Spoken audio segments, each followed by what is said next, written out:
The Autobiography of Benjamin Franklin. Chapter 4.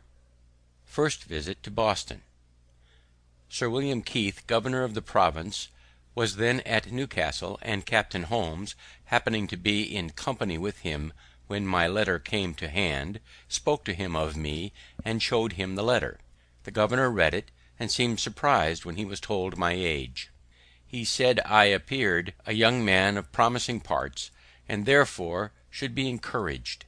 The printers of Philadelphia were wretched ones, and if I could set up there, he made no doubt I should succeed. For his part, he would procure me the public business, and do me every other service in his power. This my brother-in-law afterwards told me in Boston, but I knew as yet nothing of it when, one day, Keimer and I, being at work together near the window, we saw the governor and another gentleman, which proved to be Colonel French of Newcastle, finely dressed, come directly across the street to our house, and heard them at the door. Keimer ran down immediately, thinking it a visit to him, but the governor inquired for me, came up, and with a condescension and politeness I had been quite unused to, made me many compliments, desired to be acquainted with me, blamed me kindly for not having made myself known to him when I first came to the place, and would have me away with him to the tavern, where he was going with Colonel French, to taste, as he said, some excellent Madeira.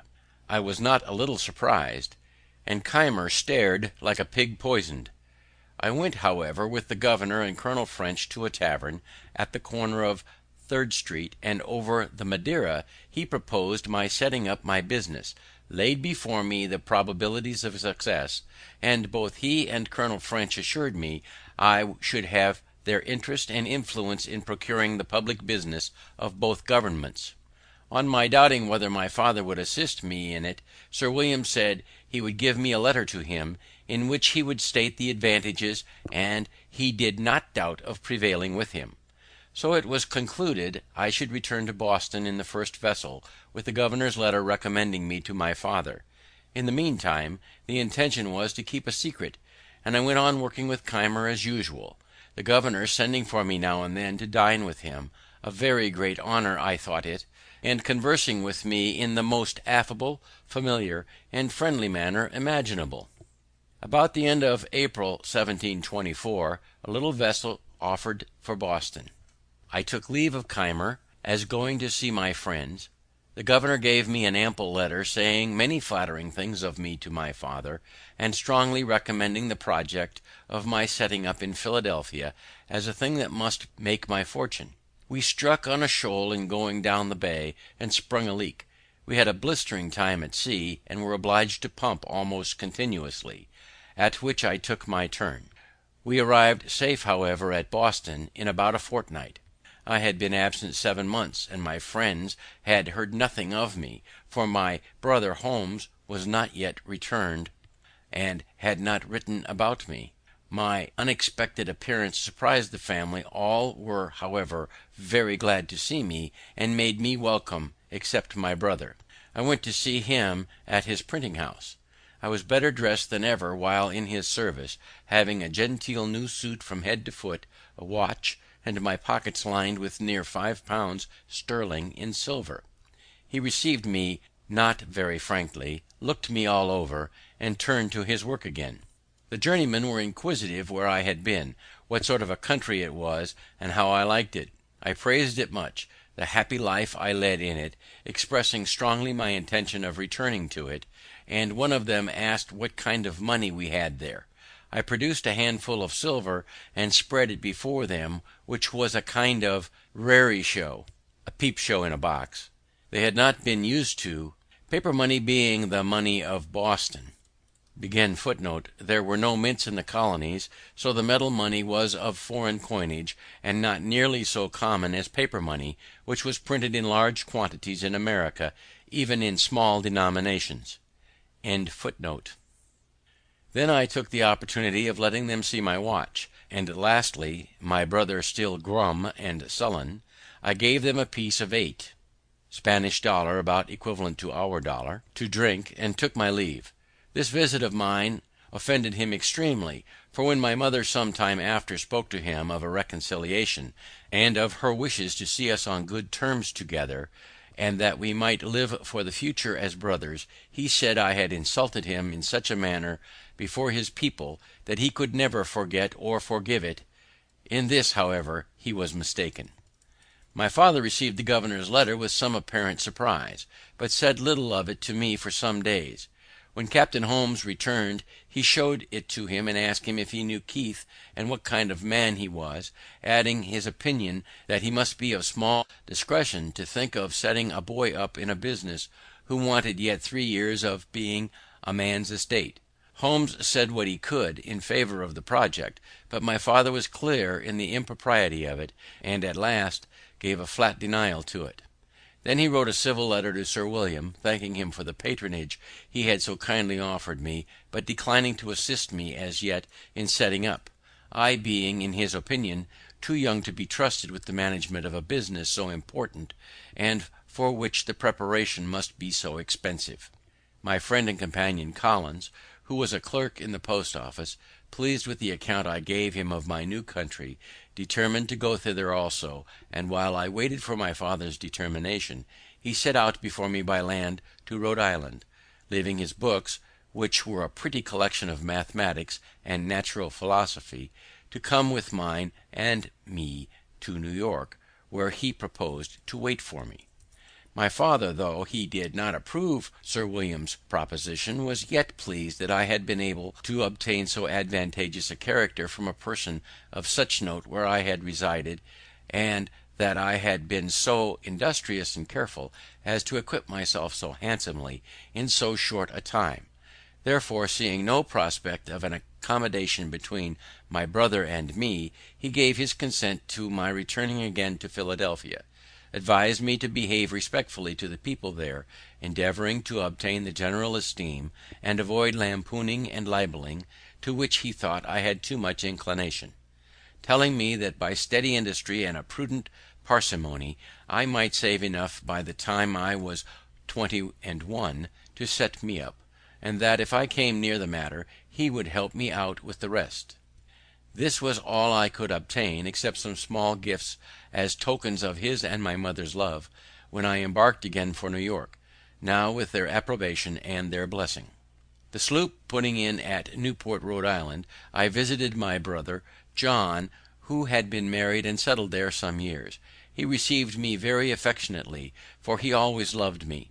A friend of his, one Vernon, having some money due him in Philadelphia, about 35 pounds currency, desired that I would receive it for him, and keep it till I had his directions what to remit it in. Accordingly he gave me an order. This afterwards occasioned me a good deal of uneasiness. At Newport we took a number of passengers for New York, among which were 2 young women, companions, and a grave, sensible, matron-like Quaker woman with her attendants. I had shown an obliging readiness to do her some little services, which impressed her, I suppose, with a degree of goodwill toward me. Therefore, when she saw a daily growing familiarity between me and the 2 young women, which they appeared to encourage, she took me aside and said, "Young man, I am concerned for thee, as thou hast no friend in thee, and seemst not to know much of the world, or of the snares youth is exposed to. Depend upon it, those are very bad women. I can see it in all their actions, and if thee art not upon thy guard, they will draw thee into some danger. They are strangers to thee, and I advise thee, in a friendly concern for thy welfare, to have no acquaintance with them." As I seemed at first not to think so ill of them as she did, she mentioned some things she had observed and heard that had escaped my notice, but now convinced me she was right. I thanked her for her kind advice, and promised to follow it. When we arrived at New York, they told me where they lived, and invited me to come and see them, but I avoided it, and it was well I did, for the next day the captain missed a silver spoon and some other things that had been taken out of his cabin, and knowing that these were a couple of strumpets, he got a warrant to search their lodgings, found the stolen goods, and had the thieves punished. So, though we had escaped a sunken rock, which we scraped upon in the passage, I thought this escapade of rather more importance to me.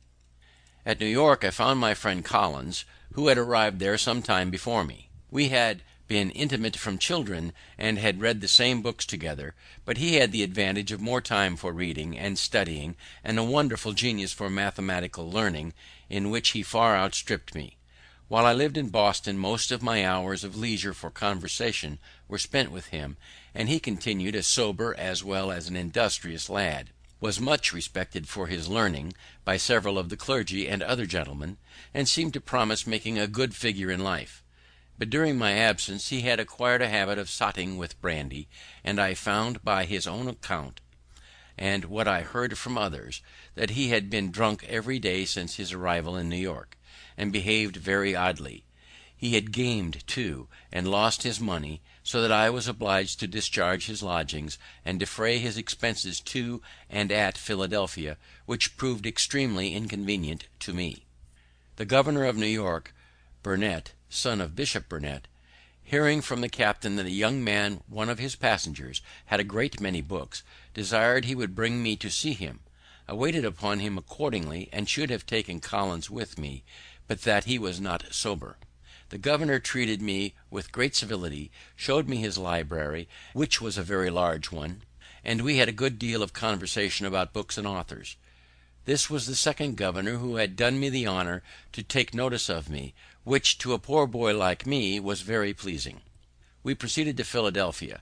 I received on the way Vernon's money, without which we could hardly have finished our journey. Collins wished to be employed in some counting house, but whether they discovered his dramming by his breath or by his behaviour, though he had some recommendations, he met with no success in any application, and continued lodging and boarding at the same house with me, and at my expense. Knowing I had that money of Vernon's, he was continually borrowing of me, still promising repayment as soon as he should be in business. At length he had got so much of it that I was distressed to think what I should do in case of being called on to remit it. His drinking continued, about which we sometimes quarrelled, for when a little intoxicated he was very fractious. Once, in a boat on the Delaware with some other young men, he refused to row in his turn. "I will be rowed home," says he. "We will not row for you," says I. "You must, or stay all night on the water," says he, "just as you please."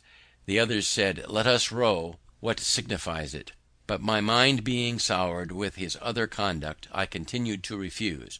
So he swore he would make me row, and throw me overboard, and coming along, stepping on the thwarts towards me, when he came up and struck at me, I clapped my hand under his crutch, and rising, pitched him head foremost into the river. I knew he was a good swimmer, and so was under little concern about him.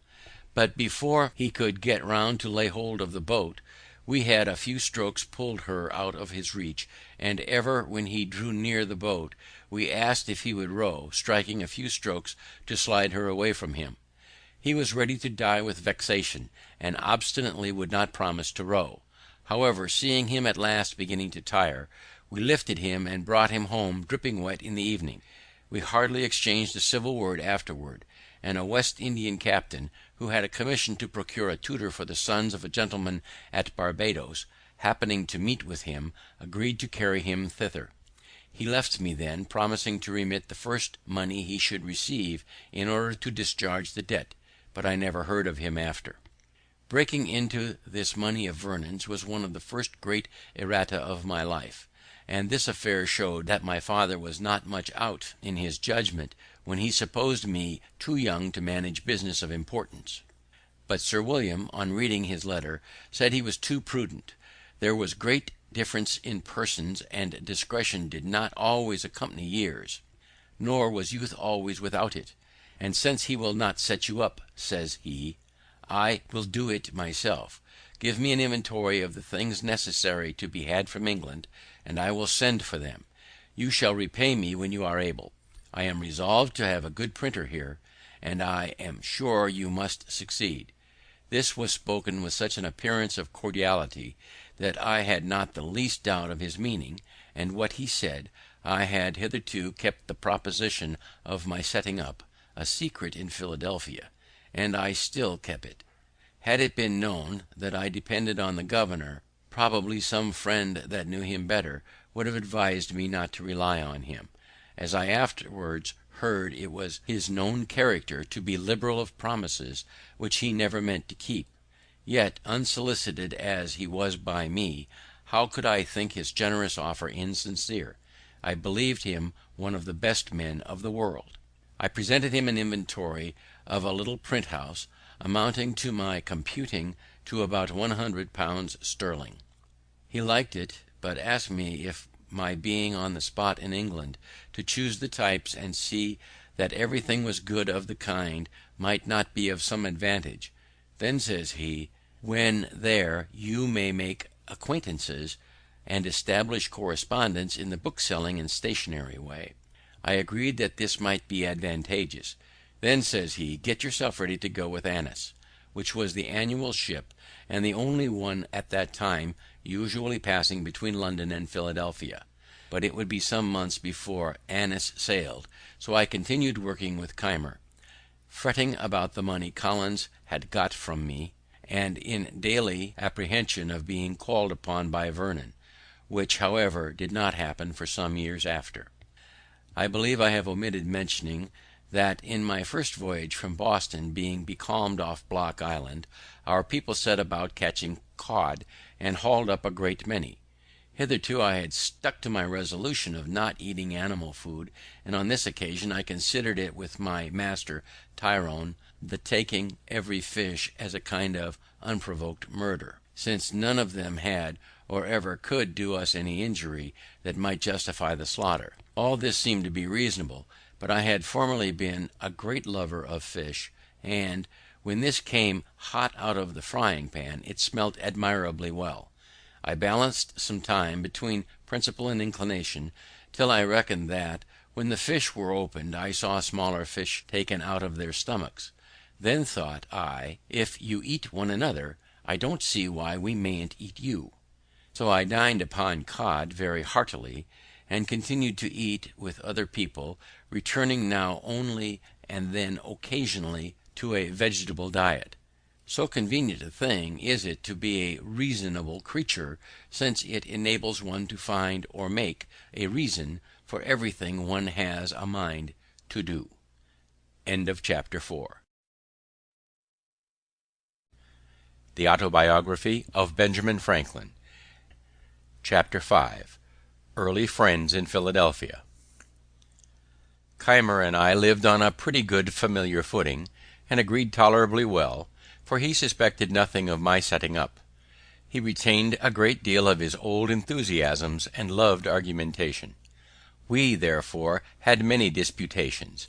I used to work him so with my Socratic method, and I had trepanned him so often by questions apparently so distant from any point he had in hand, and yet by degrees led to the point and brought him into difficulties and contradictions, that at last he grew ridiculously cautious, and would hardly answer me the most common question without asking first, "What do you intend to make from that?" However, it gave him so high an opinion of my abilities in the confuting way, that he seriously proposed my being his colleague in the project he had of setting up a new sect.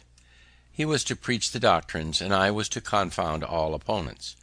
When he came to explain with me upon the doctrines, I found several conundrums, which I objected to, unless I might have my way a little too, and introduce some of mine.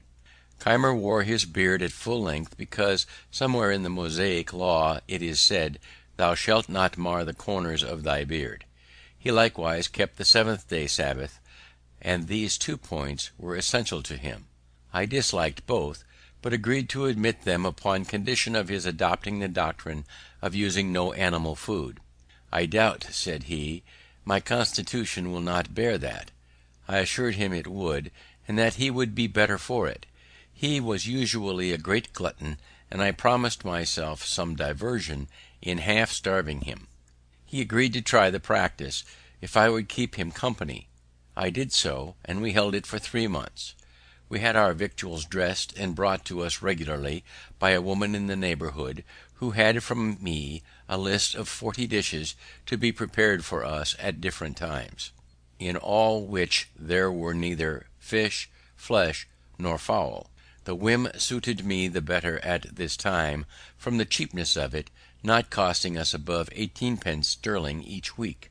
I have since kept several Lents most strictly, leaving the common diet for that, and that for the common, abruptly, without the least inconvenience; so that I think there is a little in the advice of making those changes by easy gradations. I went on pleasantly, but poor Keimer suffered grievously, tired of the project, longed for the flesh pots of Egypt, and ordered a roast pig. He invited me and 2 women friends to dine with him, but it being brought too soon upon table, he could not resist the temptation, and ate the whole before we came. I made some courtship during this time to Miss Read. I had a great respect and affection for her, and had some reason to believe she had the same for me; but, as I was about to take a long voyage, and we were both very young, only a little above 18, it was thought most prudent by her mother to prevent our going too far at present, as a marriage, if it was to take place, would be more convenient after my return, when I should be, as I expected, set up in my business. Perhaps, too, she thought my expectations not so well founded as I imagined them to be. My chief acquaintances at this time were Charles Osborne, Joseph Watson, and James Ralph, all lovers of reading. The 2 first were clerks in an eminent scrivener or conveyancer in the town, Charles Brockton. The other was clerk to a merchant. Watson was a pious, sensible young man of great integrity; the others rather more lax in their principles of religion, particularly Ralph, who, as well as Collins, had been unsettled by me, for which they both made me suffer. Osborne was sensible, candid, frank, sincere, and affectionate to his friends, but in literary matters too fond of criticizing.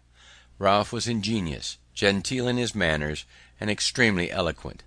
I think I never knew a prettier talker. Both of them were great admirers of poetry, and began to try their hands in little pieces. Many pleasant walks we 4 had together on Sundays into the woods near Schuylkill, where we read to one another, and conferred on what we read. Ralph was inclined to pursue the study of poetry, not doubting but he might become eminent in it and make his fortune by it, alleging that the best poets must, when they first begin to write, make as many faults as he did. Osborne dissuaded him, assured him he had no genius for poetry, and advised him to think of nothing beyond the business he was bred to, that in the mercantile way. Though he had no stock, he might, by his diligence and punctuality, recommend himself to employment as a factor, and in time acquire wherewith to trade on his own account. I approved the amusing one's self with poetry now and then, so far as to improve one's language, but no farther. On this it was proposed that we should each of us, at our next meeting, produce a piece of our own composing, in order to improve by our mutual observations, criticisms, and corrections. As language and expression were what we had in view, we excluded all considerations of invention by agreeing that the task should be a version of the 18th Psalm, which describes the descent of a deity. When the time of our meeting drew nigh, Ralph called on me first, and let me know his piece was ready. I told him I had been busy, and having little inclination, had done nothing. He then showed me his piece for my opinion, and I much approved it, as it appeared to me to have great merit. Now, says he, Osborne never will allow the least merit in anything of mine, but makes 1,000 criticisms out of mere envy. He is not so jealous of you. I wish, therefore, you would take this piece and produce it as yours. I will pretend not to have had time, and so produce nothing. We shall then see what he will say to it. It was agreed, and I immediately transcribed it, that it might appear to be in my own hand. We met. Watson's performance was read. There were some beauties in it, but many defects. Osborne's was read. It was much better. Ralph did it justice. remarked some faults, but applauded the beauties. He himself had nothing to produce. I was backward, seemed desirous of being excused, and had not sufficient time to correct, etc. But no excuse could be admitted. Produce I must. I was read and repeated. Watson and Osborne gave up the contest, and joined in applauding it. Ralph only made some criticism and proposed some amendments, but I defended my text. Osborne was against Ralph, and told him he was no better a critic than poet, so he dropped the argument. As they two went home together, Osborne expressed himself still more strongly in favour of what he thought my production, having restrained himself before, as he said, lest I should think it flattery. But who would have imagined, said he, that Franklin had been capable of such a performance, such panting, such force, such fire? He has even improved the original. In his common conversation he seems to have no choice of words. He hesitates and blunders, and yet, good God, how he writes! When we next met, Ralph discovered the trick we had played on him, and Osborne was a little laughed at. This transaction fixed Ralph in his resolution of becoming a poet. I did all that I could to dissuade him from it, but he continued scribbling verses till Pope cured him. In one of the later editions of the Dunciad occur the following lines: Silence, ye wolves, where Ralph to Cynthia howls, and makes night hideous, answer him, ye owls. To this the poet adds the following note: James Ralph, a name inserted after the first editions, not known until he writ a swearing piece called Swaney, very abusive of Dr. Swift, Mr. Gay, and myself. He became, however, a pretty good prose writer. More of him hereafter. But as I may not have occasion again to mention the other two, I shall just remark here that Watson died in my arms a few years after, much lamented, being the best of our set. Osborne went to the West Indies, where he became an eminent lawyer, and made money, but died young. He and I made a serious agreement that the one who happened first to die should, if possible, make a friendly visit to the other, and acquaint him of how he found things in that separate state. But he never fulfilled his promise. Chapter 5. The Autobiography of Benjamin Franklin. Chapter 6. A First Visit to London. The governor, seeming to like my company, had me frequently to his house, and his setting me up always mentioned as a fixed thing. I was to take with me letters recommendatory to a number of his friends, besides the letter of credit, to furnish me with the necessary money for purchasing the press and types, paper, etc. For these letters I was appointed to call at different times when they were to be ready, but a future time was still named. Thus we went on till the ship, whose departure too had been several times postponed, was on the point of sailing.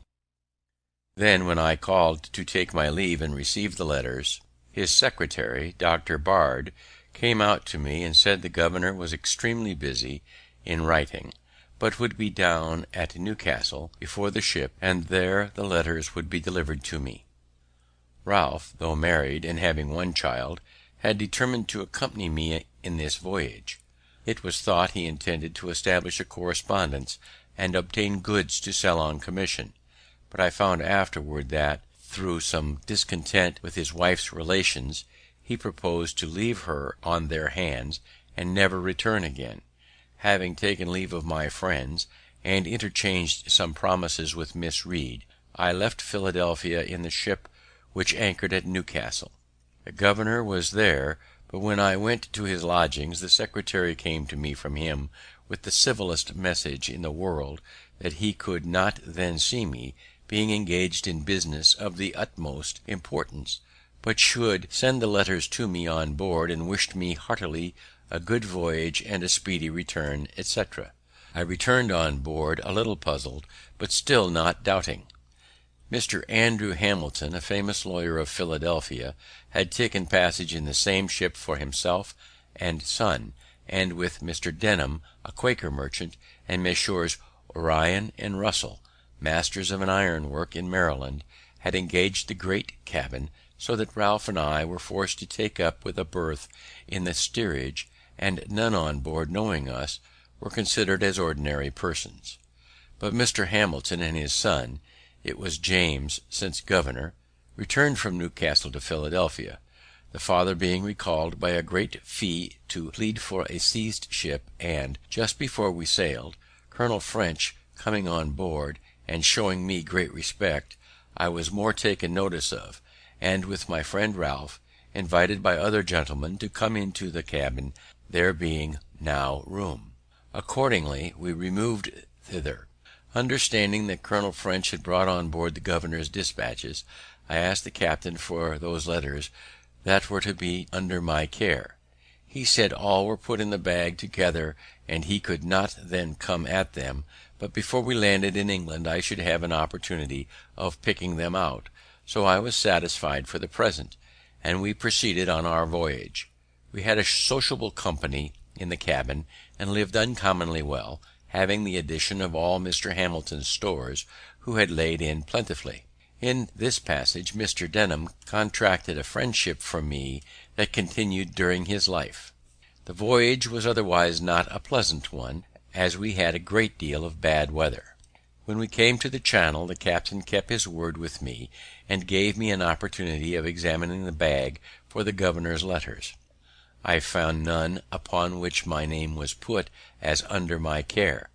I picked out 6 or 7 that by the handwriting I thought might be the promised letters, especially as one of them was directed to Basket, the king's printer, and another to some stationer.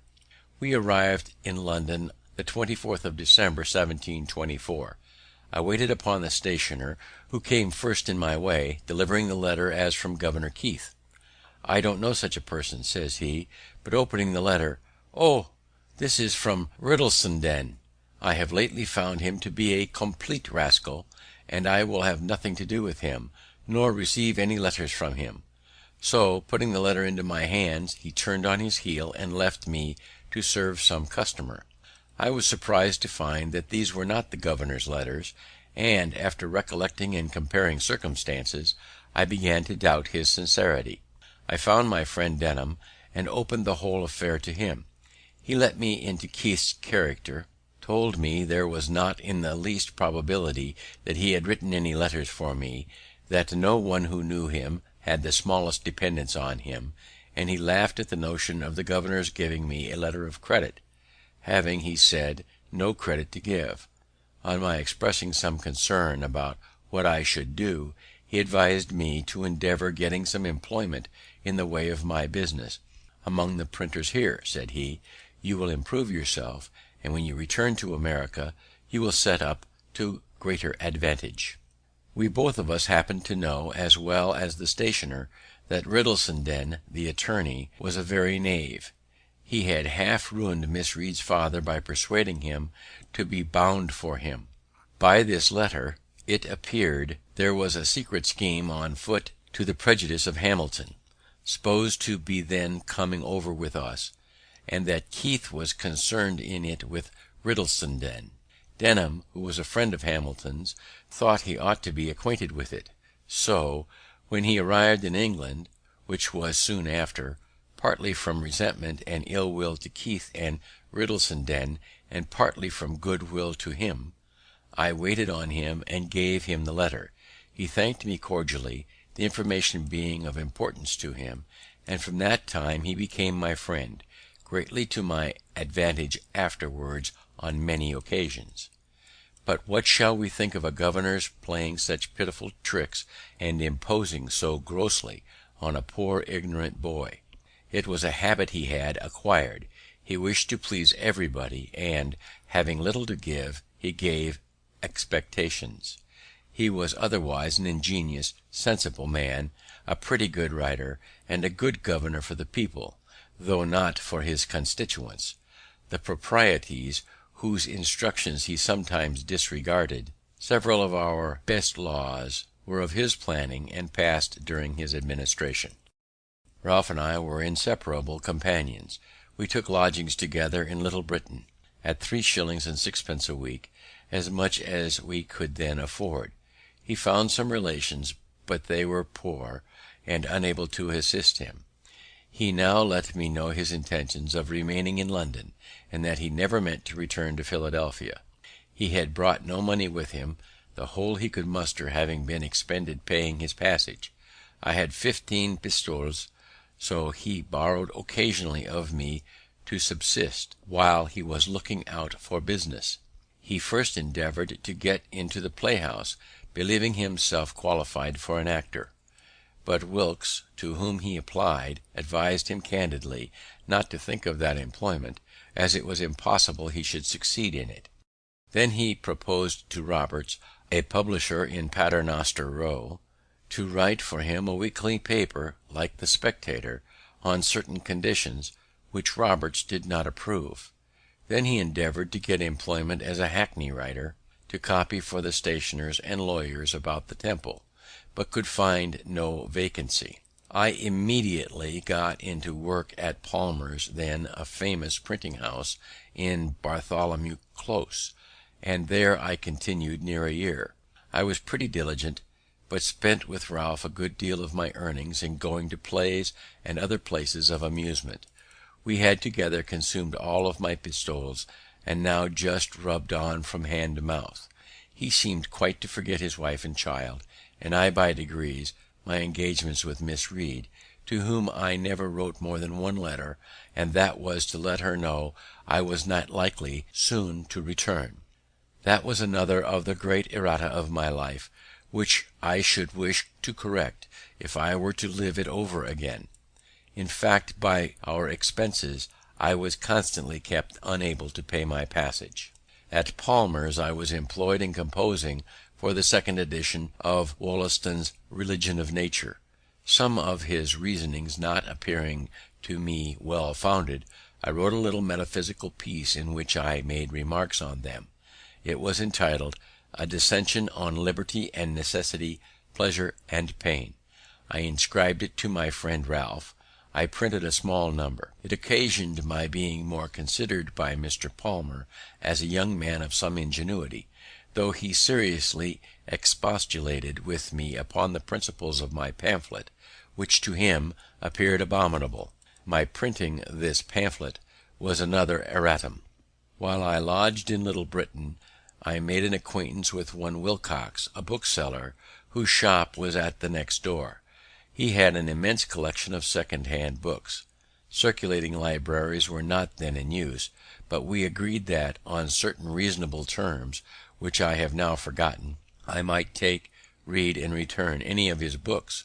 This I esteemed a great advantage, and I made as much use of it as I could. My pamphlet by some means falling into the hands of one Lyons, a surgeon, author of a book entitled The Infallibility of Human Judgment, it occasioned an acquaintance between us. He took great notice of me, called on me often to converse on those subjects, carried me to the house, a pale ale house in a lane, Cheapside, and introduced me to Mr. Manderville, author of the Fable of the Bees, who had clubbed there, of which he was the soul, being a most facetious man, entertaining companion. Lyons too introduced me to Dr. Pemberton at Bastion's coffee house, who promised to give me an opportunity, some time or other, of seeing Sir Isaac Newton, of which I was extremely desirous, but this never happened. I had brought over a few curiosities, among which the principal was a purse made of the asbestos which purifies by fire. Sir Hans Sloane heard of it, came to see me, and invited me to his house in Bloomsbury Square, where he showed me all his curiosities, and persuaded me to let him add that to the number, for which he paid me handsomely. In our house there lodged a young woman, a milliner, who, I think, had a shop in the Cloisters. She had been genteelly bred, was sensible and lively, and of most pleasing conversation. Ralph read plays to her in the evenings. They grew intimate. She took another lodging, and he followed her. They lived together for some time, but he being still out of business, and her income not sufficient to maintain them with her child, he took a resolution of going from London to try for a country school, which he thought himself well qualified to undertake, as he wrote an excellent hand, and was a master of arithmetic and accounts. This, however, he deemed a business below him, and, confident of future better fortune, when he should be unwilling to have it known that he was once so meanly employed, he changed his name, and did me the honour to assume mine; for I soon after had a letter from him, acquainting me that he was settled in a small village, in Berkshire I think it was, where he taught reading and writing to 10 or a dozen boys at 6d. per week, recommending Mrs. T to my care, and desiring me to write to him, directing for Mr. Franklin, schoolmaster at such a place. He continued to write frequently, sending me large specimens of an epic poem which he was then composing, and desiring my remarks and corrections. These I gave him from time to time, but endeavoured rather to discourage his proceeding. One of Young's satires was just then published. I copied and sent him a great part of it, which set in a strong light the folly of pursuing the Muses with any hope of advancement by them. All this was in vain. Sheets of the poem continued to come by every post. In the meantime, Mrs. T, having on his account lost her friends and business, was often in distress, and used to send for me, and borrow what I could spare to help her out of them. I grew fond of her company, and being at that time under no religious restraint, and presuming upon my importance to her, I attempted familiarities, another erratum, which she repulsed with a proper resentment, and acquainted him with my behaviour. This made a breach between us, and when he returned again to London, he let me know he thought I had cancelled all the obligations he had been under to me. So I found I was never to expect his repaying me what I lent to him or advanced to him. This, however, was not then of much consequence, as he was totally unable, and in the loss of his friendship I found myself relieved from a burden. I now began to think of getting a little money beforehand, and expecting better work. I left Palmer's to work at Watt's, near Lincoln's Inn Fields, a still greater printing house. Here I continued all the rest of my stay in London. At my first admission into this printing house, I took to working at press, imagining I felt a want of the bodily exercise I had been used to in America, where press work is mixed with composing. I drank only water, and the other workmen, near 50 in number, were great guzzlers of beer. On occasion I carried up and down the stairs a large form of types in each hand, when others carried but one in both hands. They wondered to see, from this and several instances, what the water American, as they called me, was stronger than themselves, who drank strong beer. We had an alehouse boy who attended always in the house to supply the workmen. My companion at the press drank every day a pint before breakfast, a pint at breakfast with his bread and cheese, a pint between breakfast and dinner, a pint at dinner, a pint in the afternoon about 6 o'clock, and another when he had done his day's work. I thought it a detestable custom, but it was necessary, he supposed, to drink strong beer, that he might be strong to labour.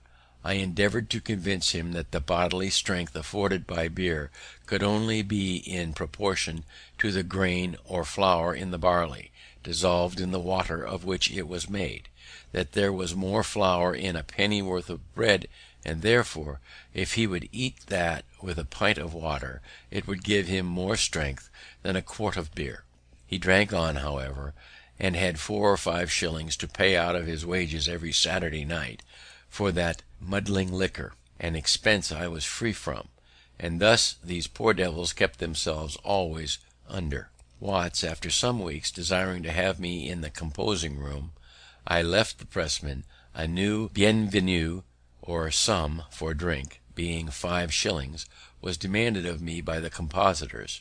I thought it an imposition, as I had paid below. The master thought it too, and forbade my paying it. I stood about 2 or 3 weeks, was accordingly considered as an excommunicate, and had so many little pieces of private mischief done me by mixing my sorts, transposing my pages, breaking my matter, etc., etc. If I were ever so little out of the room, and all ascribed to the chapel ghost, which they said ever haunted those not regularly admitted, that, notwithstanding the master's protection, I found myself obliged to comply and pay the money, convinced of the folly of being on ill terms with those one is to live with continually. Franklin now left the work of operating the printing presses, which was largely a matter of manual labor, and began setting type, which required more skill and intelligence. I was now on a fair footing with them, and soon acquired considerable influence. I proposed some reasonable alterations in their chapel laws, and carried them against all opposition. From my example, a great part of them left their middling breakfast of beer and bread and cheese, finding they could with me be supplied from a neighbouring house with a large porringer of hot water gruel sprinkled with pepper, crumbed with bread, and a bit of butter in it, for the price of a pint of beer, viz. 3 halfpence. This was a more comfortable as well as cheaper breakfast, and keep their heads clearer. Those who continued sotting with beer all day were often, by not paying, out of credit at the alehouse, and used to make interest with me to get beer.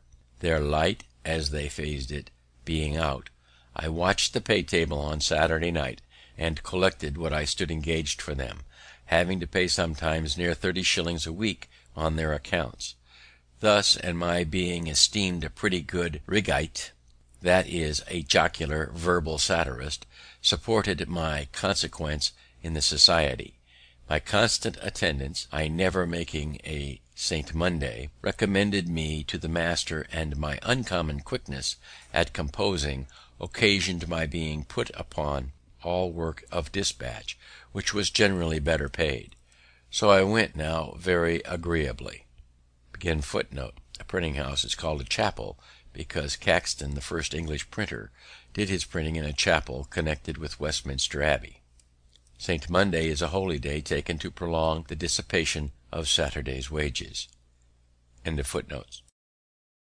My lodging in Little Britain being too remote, I found another in Duke Street opposite the Roman Chapel. It was 2 pair of stairs backwards, at an Italian warehouse.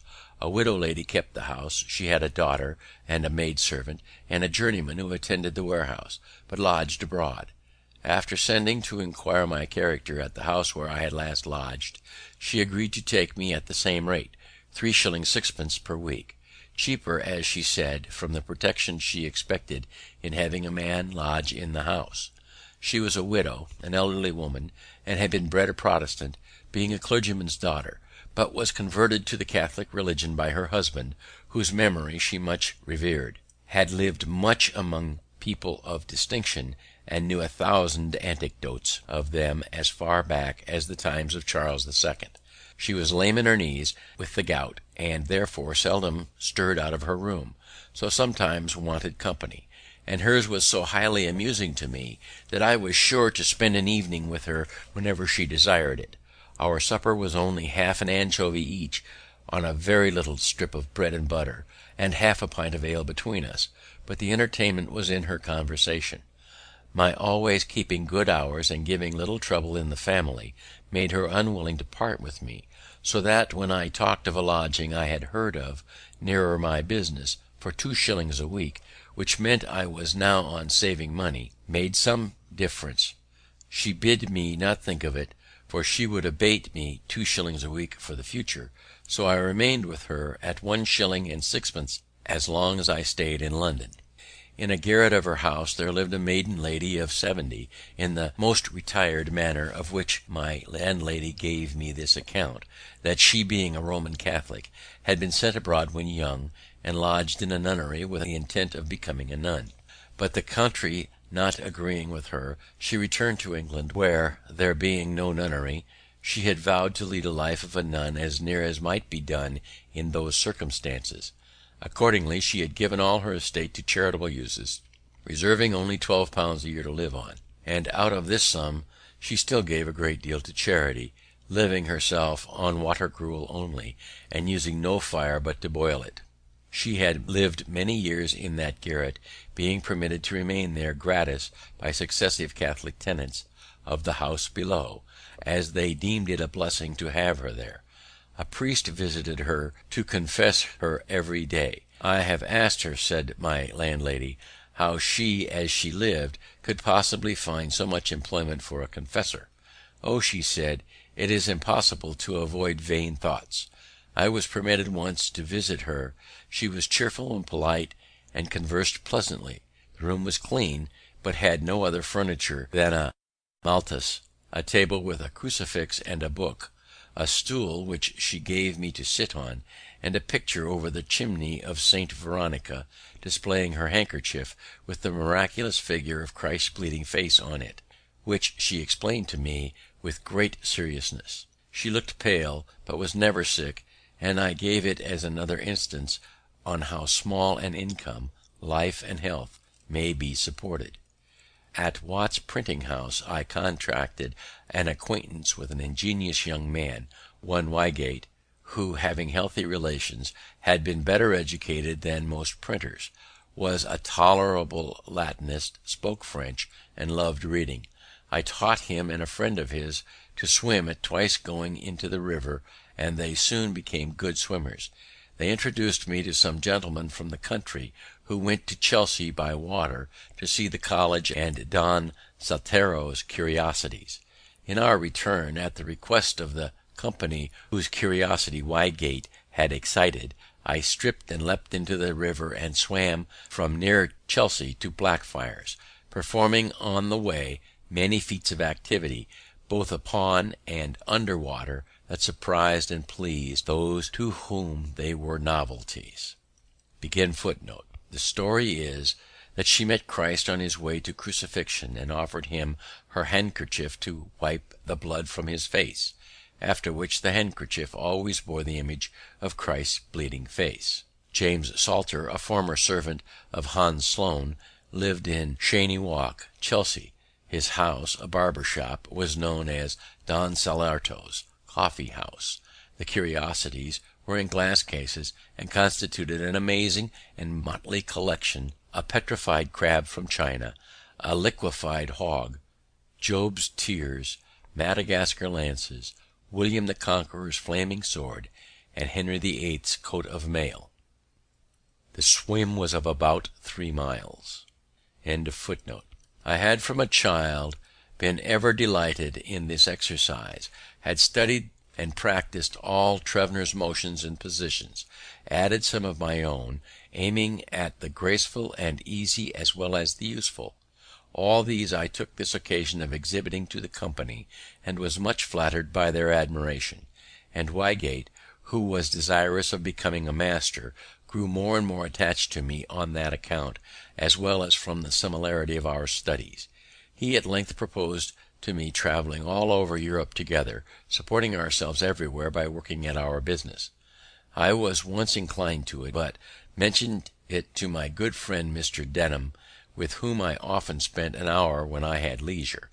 He dissuaded me from it, advising me to think only of returning to Pennsylvania, which he was now about to do. I must record one trait of this good man's character. He had formerly been in business at Bristol, but failed in debt to a number of people, compounded, and went to America. There, by a close application to business as a merchant, he acquired a plentiful fortune in a few years.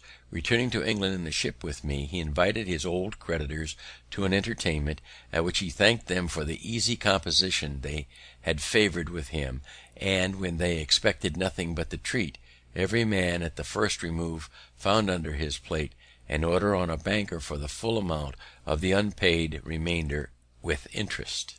He now told me he was about to return to Philadelphia, and should carry over a great quantity of goods in order to open a store there. He proposed to take me over as his clerk, to keep his books, in which he would instruct me, copy his letters, and attend the store. He added that as soon as I should be acquainted with mercantile business, he would promote me by sending me with a cargo of flour and bread, etc., to the West Indies, and procure me commission from others which would be profitable, and if I managed well, would establish me handsomely. The thing pleased me, for I was grown tired of London, remembering with pleasure the happy months I had spent in Pennsylvania, and wished again to see it. Therefore I immediately agreed on the terms of £50 a year, about $167, Pennsylvania money; less, indeed, than my present gettings as a compositor, but affording a better prospect. I took leave of printing as though for ever, and was daily employed in the new business, going about it with Mr. Denham among the tradesmen to purchase various articles and seeing them packed up, doing errands, calling upon workmen to dispatch, etc. And when all was on board, I had a few days' leisure. On one of these days I was, to my surprise, sent for by a great man I knew only by name, a Sir William Wyndham, and I waited upon him. He had heard by some means or other of my swimming from Chelsea to Blackfriars, and my teaching Wygate and another young man to swim in a few hours. He had two sons about to set out on their travels. He wished to have them first taught swimming, and proposed to gratify me handsomely if I would teach them. They were not yet come to town, and my stay was uncertain, so I could not undertake it; but from this incident I thought it likely that if I were to remain in England and open a swimming school, I might get a good deal of money; and it struck me so strongly that the overture seemed sooner made me, perhaps I should not so soon have returned to America. After many years, you and I had something of more importance to do with one of these sons of Sir William Wyndham, become Earl of Egmont, which I shall mention in its place. Thus I spent about 18 months in London. Most part of the time I worked hard at my business, and spent but little upon myself, except in seeing plays and in books. My friend Ralph had kept me poor. He owed me about £27, which I was now never likely to receive, a great sum out of my small earnings.